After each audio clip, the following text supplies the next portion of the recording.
urakoze Jeffrey. Katuyahere uyavugwa muri Afrika. Umunyapolitike atavuga rumwe na leta ya Sao Tome Vila Nova yaratsinze inshuro ya kabiri y'amatora y'umukuru w'igihugu. Carlos Vila Nova yari umushikiranganji ajejwe inyubako muri Sao Tome, yatsinze ku majwi 57.3% by'abitabiriye ayo matora, mu gihe Guilherme Poça da Costa yarashigikiwe n'umugambwe uri ku butegetsi we yaronse 42.86% by'amajwi. Vila Nova ubu afise imyaka 79 muri iki gihe, azosubirira Perezida Evaristo Carvalho yahisemwo kutarondera ikiringo ca kabiri c'imyaka 5 c'amabanga y'umukuru w'igihugu. Sao Tome ibonwa ko ari akarorero keza ka demokarasi mu kigobe ca Guinea. Muri Afrika kandi, Saadi Gaddafi, umuhungu wa Muammar Gaddafi yahoze atwara Libya, yarabohowe ejo ku munsi wa mbere. Leta afata kibanza ya Libya yabitangaje ejo kuwa mbere nyene. Saadi ubu afise imyaka 47, n'umuhungu wa gatatu wa Gaddafi, yarekuwe inyuma y'ingingo sentare yafashe haraheze imyaka itari mike. Ibimenyeshamakuru bitari bike muri Libya byavuze ko aza yaramaze gufata indege yihuta aja muri Turukiya. Ubutegetsi bwa Libya bwatangaje kandi ejo ku munsi wa mbere ko harekuwe n'izindi mbohe zirimwo uwahoze ajejwe iperereza ku ntwaro ya Gaddafi, Ahmad Ramadan. Umugwi w'ishirahamwe mpuzamakungu ONU muri Libya wavuze ko iri bohorwa ry'abo bahoze mu ntwaro ya Gaddafi ari intambwe ishobora gushikana igihugu ku bwiyunge. Washington, ijwi rya Amerika. Muyavugwa mu makungu, muri Afghanistani abanyeshuri bo mu mashure yisumbuye barasubiye gutangura kwiga ejo kuwa mbere, inyuma y'aho abatalibani bafatiye ubutegetsi. Mu mashuri amwamwe abafise igitsina gore baratandukanijwe n'ab'igitsina gabo hakoreshejwe ibitambara binini canke ibibaho bibatandukanya mw'isomero. Ibibera mu makaminuza n'ayandi mashuri muri Afghanistani biriko birakurikiranirwa hafi n'ibihugu rutura.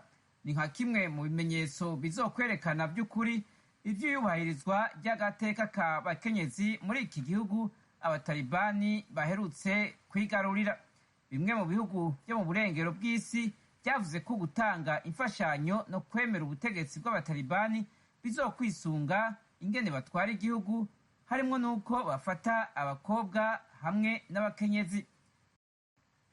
Abatalibani muri Afghanistani bavuze ejo ku munsi wa mbere ko baganiriye na Pakistani ku gucungerera hamwe umutekano, harimo n'ingingo zikenewe gufatwa ku mbibe z'ivyo bihugu bibiri mu kurwanya abaja gukora iterabwoba muri Pakistani.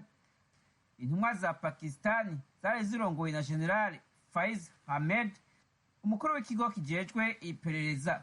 Mujahid yavuze ko abatalibani babemereye ko ata n'umwe azokwemererwa kuzokoresha ubutaka bwa Afghanistani mu kubangamira umutekano wa Pakistani. Mu gihugu c'Ubufaransa, umufaransa yabaye rurangiranwa mu gukina amareresi canke sinema. Jean Paul Belmondo yitavye Imana afise imyaka 88 y'amavuko. Urupfu rwiwe rwemejwe ejo ku munsi wa mbere n'ibiro vy'umushingwamanza wiwe, inyuma y'imyaka 50 yari amaze muri uyo mwuga.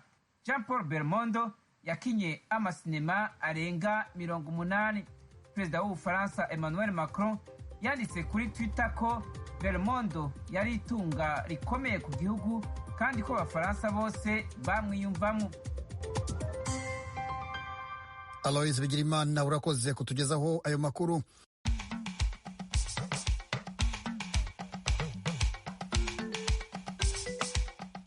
Mukomeje kumva radiyo ijwi rya Amerika ku murongo wa FM ku 104.3, naho mu Burundi ni ku mirongo migufi kuri metero 25, 31 na metero 41. Ikaze nanone mu makuru yo mu karere k'ibiyaga bigari byo muri Afurika. turabanza ariko muri Guinea aho abasirikare bahiritse Alpha Conde ku butegetsi ejo bakoze inama yo kugerageza gusubiza ibintu mu buryo. Impuguke mu bya politike zirasesengura ibibera muri icyo gihugu. Ibihugu byatwawe n'Abongereza, ibihugu byatwawe n'Abafaransa, uyu munsi usanga hariho ubudasa kuko muri rero byatwawe n'Abafaransa bikuramo amakudeta, ahandi usanga umenga yarahagaze. Uwo ni Frederic Bamvuginyumvira, impuguke muri politike n'imibanire y'ibihugu, wigeze kuba visi perezida wa mbere w'u Burundi. Naho muri Tanzania abana b'impunzi z'abarundi barenga 1,500 batangiye gusubizwa mu ngo bakuwe mu byaro bari baragiyemo. Amakuru arambuye ni mu kanya turabararitse.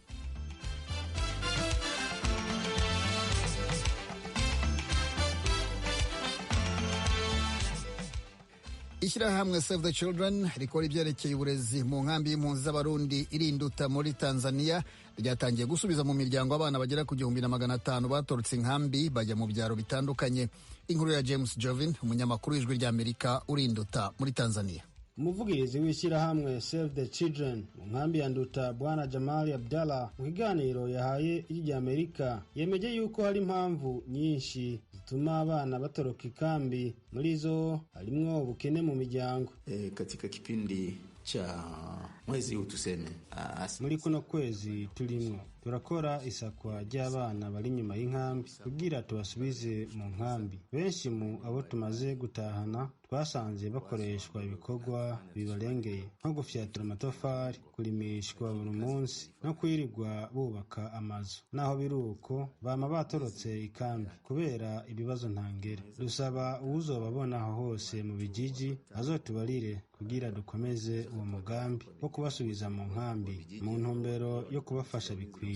Vijiji sehemu yoyote ambapo watakapokuwa, sisi tuko tayari kufika, mradi tupate taarifa kutoka kwa hao watakaokuwa tayari kutupa taarifa ambao ni wa Tanzania. Bamwe mu Barundi batuye mu nkambi ya Nduta bavuganye n'ijwi ry'Amerika, bo bavuga ko abana benshi batoroka inkambi biterwa n'imfashanyo zidahagije baronswa muri iki gihe. Ni ukuvuga ko bivana n'uburyo babona muhira budameze neza kugira ngo babeho canke barye. Ni ukuvuga umwana amaze mu gihe amaze kubona ko muhira atankono iri kuziko atavyo havajya, acagerageza kuja hirya no hino kugira ngo arondere ivyo ashobora kuba yorya vyashoboye guhamvya vyose. Umwana arashobora gukubitwa agafatwa nabi, hama abandi nabo ugaca usanga babakoresha nk'ibikorwa vy'inguvu, gufyatura. Ni kuvuga ko ikenshi bivana n'ubukene bw'abavyeyi ataco bafise bigeza ko. Ni kuvuga uzosanga kenshi nk'umuvyeyi n'utwa pokeye bivanye n'ubukene afise arashobora kuca tugurisha kugira ngo arondere utundi tuntu twomufasha, ukasanga indya zirakenye mu rugo.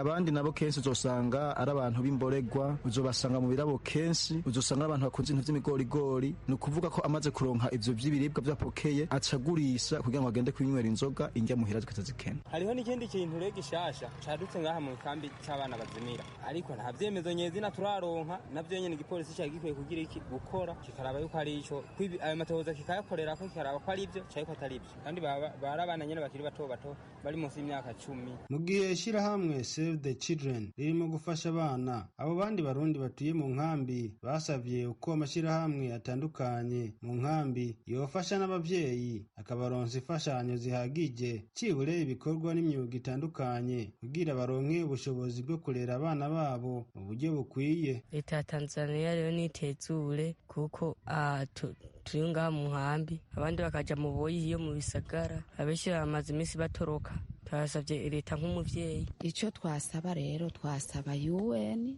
umuvyeyi wacu arabe ukuntu vyogenda, nirabe ukuntu yobigenza. Hazogera igihe n'abandi bazoza barapfiriye kubw'inzara, bagenda kuraba ivyo boshaka borondera kugira ati barabe ukuntu babaho. Mugabo ivyo vyose bizohava biteza ingorane. Ishirahamwe Save the Children rifasha igisata c'indero mu nkambi y'impunzi ya Nduta yemeza ko uko umwaka utashe rifasha abana bashika 9,000 mu bijanye no kuronswa ivyo kurya, imyambaro n'ibikoresho kw'ishure, ariko hakurikije ibitigiri bitangwa n'umuvugirizi w'iryo shirahamwe hari abandi barenga 7,000 bakeneye imfashanyo zitandukanye mu nkambi. Kuva mu nkambi y'impunzi Nduta iri mu gihugu ca Tanzania, James Jovini ku bw'ijwi ry'Amerika. Iwanyu mu ntara. iwanyu mu ntara. Ni ikiganiro kibashikiriza amakuru avugwa hanini mu ntara no mu makambi y'impunzi z'abarundi ari muri Tanzania, mu Rwanda, muri Uganda no muri Repubulika Iharanira Demokarasi ya Kongo. Iwanyu mu ntara. Nakaryo ijwi rya Amerika riha umunyagihugu aho aherereye ku gatumba mu ikambi kugira yagira abandi uko abayeho mu buzima bwiwe bwa minsi yose. Iwanyu mu ntara n'icyanyu. Tuve muri Tanzania tuja muri Guinea, aho abayoboye kudeta muri icyo gihugu bahamagaje ku munsi w'ejo abaminisitiri n'abandi bategetsi bakomeye ba leta mu nama yo kugerageza gusubiza mu buryo ibintu. Abakoze kudeta kandi bongeye gufungura imipaka yo ku butaka no mu kirere bari bafunze ku cyumweru. Inkuru y'ijwi ry'Amerika turagezwaho na Temistokle Mutijima. Aba basirikare banasabye abakozi ba leta gusubukura imirimo uhereye kuri uyu wa mbere. Mu guhamagaza abahoze muri guverinoma n'abakuru b'ibigo bya leta, abahiritse ubutegetsi bavuze ko uhirahira akanga kwitaba agomba gufatwa nk'urwanya inama y'igihugu ishinzwe iterambere no guhuriza hamwe abanyagihugu CNRD, urwego bashyizeho ruyoboye igihugu mu buryo bw'inzibacyuho. Abasirikare kandi batangaje isaha ya 2:00 z'umugoroba nk'iy'abaturage bagomba kuba batashye mu ngo mu gihugu hose. Abahoze bagize guverinoma basimbujwe abanyamabanga bakuru muri buri minisiteri mu rwego rwo gukomeza imirimo yazo ya buri munsi. Ni mu gihe abahoze ari abaperefe, abasuperefe na ba guverineri bo basimbujwe abasirikare. Abasirikare bo mu mutwe w'ingabo udasanzwe bayobowe n'umukuru wabo Lieutenant Colonel Mamadi Doumbouya bavuga ko bataye muri yombi wahoze ari umukuru w'igihugu mu rwego rwo guhagarika imicungire mibi y'umutungo wa leta, ubukene na ruswa yari yarabaye icyorezo, ikoreshwa ry'inzego z'ubutabera ku nyungu za bamwe niho nyangwa ry'uburenganzira bw'abaturage. Abahiritse ubutegetsi banatangaje iseswa ry'izindi nzego z'imitegekere. Byitezwe ko kuri uyu wa mbere bagira byinshi batangaza ku bijyanye n'aho berekeza igihugu nyuma y'ihirikwa ry'ubutegetsi ryamaganwe ku ruhando mpuzamahanga ariko rigasanganizwa ibyishimo mu murwa mukuru Conakry. Video igaragaza Bwana Konde yatangajwe n'abahiritse ubutegetsi imugaragaza atuje, ariko bigaragara ko yatsinzwe, yambaye ipantaro y'ikoboyi n'ishati yicaye mu ntebe y'umufariso. Abahiritse ubutegetsi bijeje ko ameze neza kandi afashwe neza. Abasirikare kandi batangaje ko bifuza gusubiza ubutegetsi abaturage. Basobanuye ko basheshe guverinoma, inzego z'imitegekere n'itegeko nshinga byashyirishijweho na Bwana Konde mu 2020 ari nabyo yifashishije mu kwiyamamariza manda ya gatatu muri uwo mwaka, yirengagije imyigaragambyo yari imaze amezi yanatwaye ubuzima bw'abaturage. Bijeje igihe cy'inzibacyuho nk'uko byagenze mu baturanyi babo muri Mali, naho haheruka kubihirikwa ry'ubutegetsi. Ihirika ry'ubutegetsi ritunguranye rishyize ku ndundura amezi menshi y'ingorane mu bya politiki no mu bukungu, zongerewe ubukana n'icyorezo cya COVID-19, igihugu kiyobowe mu buryo bw'igitugu n'umuntu ku giti cye nk'uko abanenga Perezida Konde wari ku butegetsi kuva mu 2010 babivuga, aho bumvikanisha ko yagiye ahinduka umuntu wihugiyeho. Iri hirikwa ry'ubutegetsi bwa Perezida Alpha Konde ryinjiye mu mateka mabi y'iki gihugu gikennye kandi gihora mu ngorane, mu gihe nyamara gikize ku mabuye y'agaciro n'ibikomoka kuri peteroli. Imyaka ibarirwa muri mirongo kuva cyabona ubwigenge mu 1958 kikaba cyaragiye kiyoborwa mu buryo bw'igitugu no mu mico irangwa n'ibikorwa bihutaza by'igisirikare. Kugeza kuri uyu wa mbere nta muntu wari wagatangajwe ko yaguye muri iri hirikwa ry'ubutegetsi, nubwo ku cyumweru mu gitondo hari hakomeje kumvikana urusaku rwinshi rw'imbunda mu murwa mukuru Conakry. Nta kibazo gikomeye cyabaye mu ijoro ryo ku cyumweru rishyira uyu wa mbere. N'irindi hirikwa ry'ubutegetsi hakoreshejwe ingufu ribaye muri Afurika yo munsi y'ubutayu bwa Sahara mu gihe kitarenze umwaka nyuma y'iryabaye muri Mali mu 2020 no muri Chad mu 2021. Irangira ry'imyaka 10 y'ubutegetsi bwa Konde bigaragara ko ryatanze ibyishimo mu bice binyuranye by'umurwa mukuru Conakry, cyane cyane mu nkengero zawo ahatuye cyane abashyigikiye abatavuga rumwe na leta. Nyamara ku rundi ruhande ryamaganwe ku ruhando mpuzamahanga n'umunyamabanga mukuru wa Loni Antonio Guterres. Umuryango w'ubumwe bwa Afurika ubinyujije mu muryango w'ubukungu uhuza ibihugu byo mu burengerazuba bwa Afurika CEDEAO ndetse n'umuryango w'ubumwe bw'Uburayi. Ubufaransa bwatangaje ko bwifatanyije na CEDEAO mu kwamagana ihirikwa ry'ubutegetsi muri Guinea ndetse busaba ko Perezida Konde yarekurwa bwangu. Leta Zunze Ubumwe za Amerika nayo yamaganye iryo hirikwa ry'ubutegetsi ndetse yaburiye ko rishobora kugabanya ubushobozi bwa Amerika mu gufasha Guinea. Gusa muri iyi myaka ya nyuma y'ubutegetsi bwe byagaragaraga ko Perezida Konde agenda ahindura uruhande yisunga cyane ibihugu by'Ubushinwa, Uburusiya na Turikiya. Kugeza ubu bakizigenza mu batavuga rumwe n'ubutegetsi muri Guinea nta gifatika baratangaza ku byabaye. Icyakora impuzamashyaka iharanira kurengera itegeko nshinga FNDC isanzwe ihuriyemo imitwe ya politiki n'imiryango ya sosiyete sivili yatangije imyigaragambyo yo kwamagana manda ya gatatu ya Perezida Konde, yakurikiraniye hafi itabwa muri yombi ry'umunyagitugu ndetse n'iby'abasirikare batangaje ku byerekeye itegeko nshinga. urakoze Temistokle Mutijima. Reka mugenzi wacu Edi Rwema akwakire atwibutsa iby'ingenzi byaranze igihugu cya Guinea kuva kibonye ubwigenge. Tariki ya 2 y'ukwezi kwa 10 umwaka w'1958 nibwo Ahmed Sekou Touré yatangaje ko igihugu cye Guinea kibonye ubwigenge. Byabaye iminsi mike nyuma y'itora rya Kamarampaka yanze ko igihugu kiba umunyamuryango mu ishyirahamwe ryari rihuje Ubufaransa n'ibihugu bya Afurika. Ni igitekerezo cyari cyatanzwe n'uwayoboraga Ubufaransa icyo gihe Charles de Gaulle. Mu kwezi kwa mbere umwaka w'1961 Sekou Touré yatorewe kuyobora Guinea. Mu 1967 igihugu cyahisemo kugendera ku matwara ya gisosiyaliste. Sekou Touré wayoboye Guinea imyaka 26 yatangiye afatwa nk'intwari yaharaniye ubwigenge bw'igihugu, ariko aza guhinduka umunyagitugu ushinjwa kuba yaragize uruhare mu izimira ry'abantu barenga 50,000 nk'uko bivugwa n'imiryango iharanira uburenganzira bwa muntu. Abandi ibihumbi bahunze igihugu. Tariki ya 3 z'ukwezi kwa 4 umwaka w'1984 Sekou Touré amaze gupfa, itsinda ry'abasirikare bayobowe na Colonel Lansana Conté ryafashe ubutegetsi.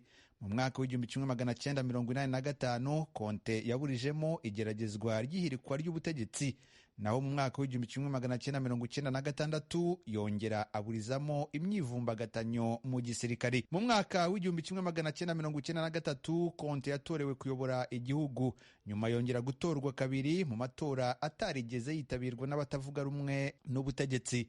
Mu ntangiriro z'umwaka w'2007 habaye imyigaragambyo ikaze mu gihugu yatumye ubutegetsi bwa Lansana Conté bukoresha ingufu zidasanzwe mu kuyiburizamo, byaviriyemo abantu barenga 180 kuhatakariza ubuzima. Ku itariki ya 23 z'ukwezi kwa 12 umwaka w'2008 igisirikare nanone cyafashe ubutegetsi ku ngufu ubwo Perezida Conté yari yitabye Imana azize uburwayi butamenyekanye. Yapfuye afite imyaka 74. Ubwo Kapiteni Moussa Dadi Camara yahise afata ubutegetsi. Mu kwezi kwa 9 2009 igisirikare cyarashe mu baturage bari muri stade aho abatavuga rumwe na leta bari mu bikorwa byo kwiyamamaza. Abantu 157 barishwe, abagore bagera ku 100 bafatwa ku ngufu. Mu kwezi kwa 12 Camara yaje kuraswa mu mutwe n'umwe mu basirikare bari bashinzwe kumurinda. Mu kwezi kwa mbere umwaka wa 2010 perezida w'agateganyo Sekou Konaté yasinyanye amasezerano na Moussa Dadis Camara yakurikiwe n'amatora y'umukuru w'igihugu. Tariki ya 7 y'ukwezi kwa 11 Alpha Condé yatorewe kuyobora igihugu. Condé yaje kurusimbuka ku itariki ya 19 y'ukwezi kwa 7 umwaka w'2011 ubwo abasirikare bagabaga igitero ku rugo rwe mu mujyi wa Conakry. Kwezi kwa 10 umwaka w'2015 yongeye gutorerwa indi manda ya kabiri mu matora yaranzwe n'urugomo, benshi bemeza ko habayemo no kwiba amajwi. Mu mwaka w'2013 muri iki gihugu cya Guinea hadutse icyorezo cya Ebola cyahitanye abantu barenga 2,500. Mu kwezi kwa 10 umwaka w'2019 hatangiye kuvugwa amakuru ko Alpha Condé yifuza kwiyamamariza manda ya gatatu. Ibi byakuruye imvururu n'ubushyamirane mu gihugu, byaguyemo abasivili bari mu myigaragambyo. Tariki ya 22 y'ukwezi kwa 3 umwaka wa 2020 nibwo hemejwe itegeko nshinga rishya ry'igihugu binyuze mu itora rya Kamarampaka rititabiriwe n'abatavuga rumwe n'ubutegetsi. Iri tegeko niryo ryemereye Alpha Condé kwiyamamariza indi manda ya gatatu. Alpha Condé yemejwe ko ari we watsinze amatora tariki ya 18 z'ukwezi kwa 10 umwaka wa 2020. Abo yarahanganye nabo barimo Cellou Dalein Diallo banze kwemera ibyavuye mu matora. Tukivuga ku bibera mu gihugu cya Guinea, mugenzi wacu Fidel Niyongabo yavuganye na Frederic Bamvuginyumvira, umuhanga mu bya politike n'umubano hagati y'ibihugu, akaba yarigeze kuba vice perezida wa mbere wa Repubulika y'u Burundi. Ari i Bruxelles mu Bubiligi. Ku murongo wa telefone aratangira avuga uko yakiriye ibyabaye muri icyo gihugu.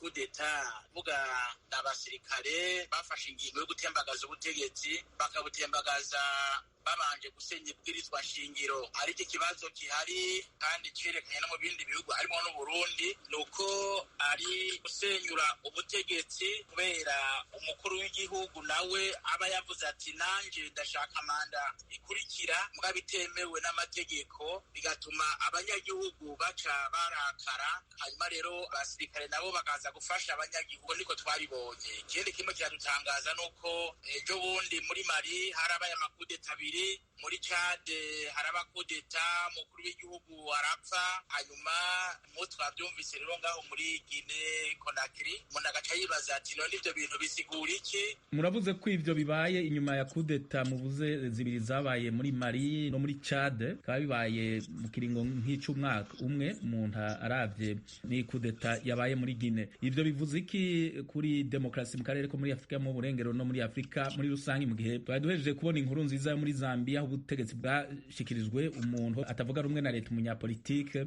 mu byari bitanze icyizere? Icyo umuntu ari bivuge ko nuko izo kudeta muri ivyo bihugu bitatu, ivyo bihugu ico bihuriye ko byose byari byatwawe mu bukoroni n'Ubufaransa gushika ubu rero, kandi rya faranka rimwe sefa iyo bari bagikoresha. Urumva rero bibaye muri Zambia ni igihugu cyatwawe n'Abongereza, ku buryo rero usanga ibihugu byatwawe n'Abongereza ibihugu byatwawe n'Abafaransa. Uyu munsi usanga hariho ubudasa, kuko ni muri rero byatwawe n'Abafaransa tugikuramwo amakudeta, ahandi usanga umenga yarahagaze. Icyo nicyo gitangaje mugabo, kandi umuntu akibaza ati kubera iki muri Guinea? Narakurikiye ejo bundi amajambo uyu perezida Konde yashikirije ari muri Guinea nyene, n'ikindi gihe yari Ubufaransa yarerekana neza avuga ati twebwe nimutureke ibihugu byacu tubitunganye uko tuvyumva, mutirye kuza muratuvangira, nimureke Afrika yigenge, nimureke Afrika itunganye ibihugu vyayo, mure kuza murivanga mu bintu vy'iwacu. Baza ko ari ryo jambo ariko arazira. Kuba hari abavuga ko perezida Konde yasa n'uwerekeje amaso cane ku bihugu vy'Ubushinwa, Uburusiya na Turkiya ku bijanye n'inyungu z'ibihugu vy'ibihangange, hari nk'Ubufaransa bufisemwo inyungu muri ico gihugu na Leta Zunze Ubumwe za Amerika, ko ni igihugu gifise amatungo kama akomeye yo mu butaka. Mwibaza ko hariho iyo mikino hagati y'ivyo bihugu vy'ibihangange ishobora kuba iri inyuma y'ibiriko biraba, canke n'ingingo gusa y'abo basirikare? Nta kivyemeza mfise, ariko igihari nuko ndavye ibiba vyabaye muri Kongo, ukabona Abashinwa ariho bari, ukabona uyu munsi ariko barimba ubutaka ata n'amategeko bakoresha, ugaca ugaruka rero ngaho muri ivyo bihugu Afrika y'uburengero. Nibaza ko harinda kuba hari ibibazo bijanye n'ivyo vy'ubutunzi naho bitavugirwa hejuru, kandi iryo jambo avuze ati jewe ndakeneye ko mu Gifaransa pero cordon umbilical, ni ukuvuga ikintu kidufatanya n'ivyo bihugu vyadutwaye. Igihugu c'Ubufaransa kidufatanya na twebwe ibihugu vya Afrika twabaye colonise par Ubufaransa, bavuga bati birakwiye ko ngo ruzogi rucika. Urumva yari message ikomeye cyane, mu buryo nibaza ko byababaje abo bantu b'Abafaransa canke abo bantu nyene bari kumwe n'Ubufaransa, kuko baca bibaza bati ne kubera yashaka gushika kugiki. Niho rero mvuga nti mu bisanzwe yarinze avuga uko, kandi bafise uburyo amahera bakoresha kandi ava mu Bufaransa. Urumva barimo arategekanya ingene nkumbura ashobora kwihindukiza akaza akorana n'Uburusiya, akaza akorana n'Ubushinwa n'abandi. Birashoboka nubwo atobivuga, abo mwumviriza bashobora kuvuga bati arimo ararondera gukora ibi nk'uko abandi babikora. Turabashimiye, murakoze cyane.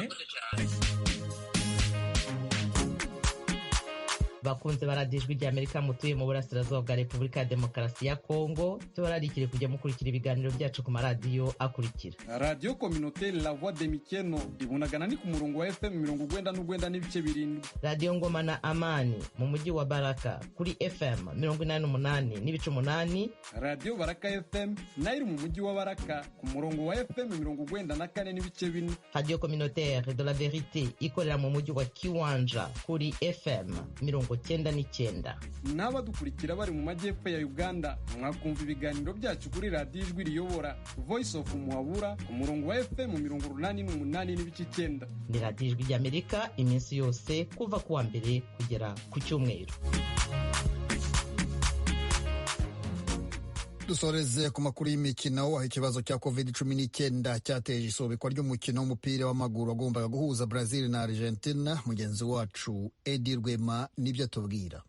Umukino wo guhatanira tike yo kuzakina imikino ya nyuma y'igikombe cy'isi mu mupira w'amaguru wagombaga guhuza ibigugu Brazil na Argentine kuri iki cyumweru gishize warahagaritswe. Impamvu yabiteye nuko hari abakinnyi birengagije amabwiriza yo kwirinda COVID-19.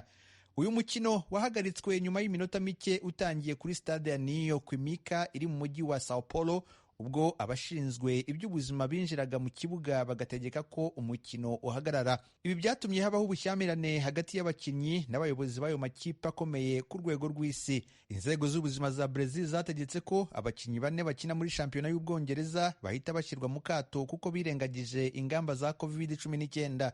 Kuva tariki ya 23 z'ukwezi kwa gatandatu, amabwiriza ya Brazil ku bijyanye na COVID-19 ateganya ko nta muntu uturutse mu Bwongereza, Ubuhinde na Afurika y'Epfo wemerewe kwinjira muri Brazil. Inzego z'ubuzima zishinja abakinnyi ba Argentine kutavugisha ukuri ko baje baturutse mu Bwongereza. Abo bakinnyi ni Giovanni Lo Celso na Cristiano Romero bakinira ikipe ya Tottenham, hamwe na Emiliano Martinez na Emiliano Buendia bakinira ikipe ya Aston Villa. Bashinjwa ko babeshye ubwo babazwaga niba batarigeze bakandagiza ikirenge mu Bwongereza mu minsi 14 ibanziriza kwinjira muri Brazil. Iki cyemezo cyo kutemera abantu bava mu Bwongereza kwinjira muri Brazil cyanatumye abakinnyi 9 ba Brazil badahamagarwa mu ikipe y'igihugu. It's a MP record. Dr. March Production. Holy Seven, your smile.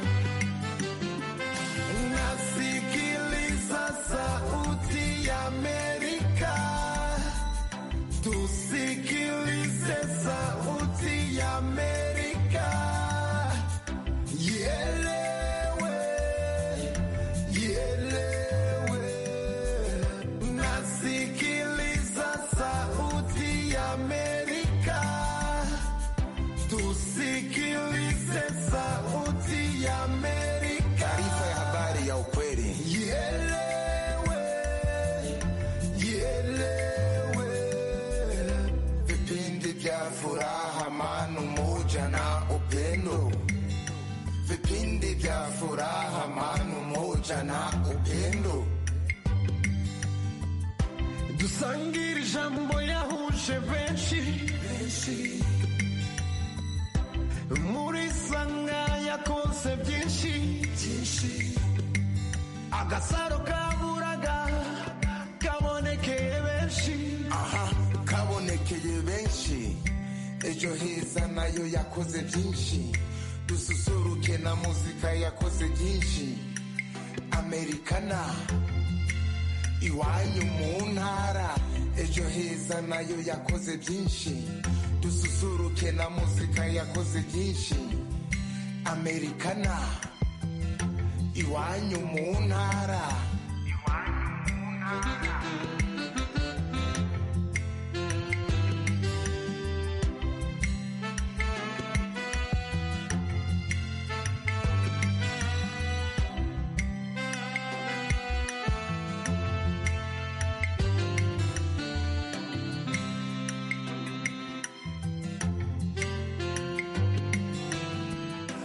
Nasikiliza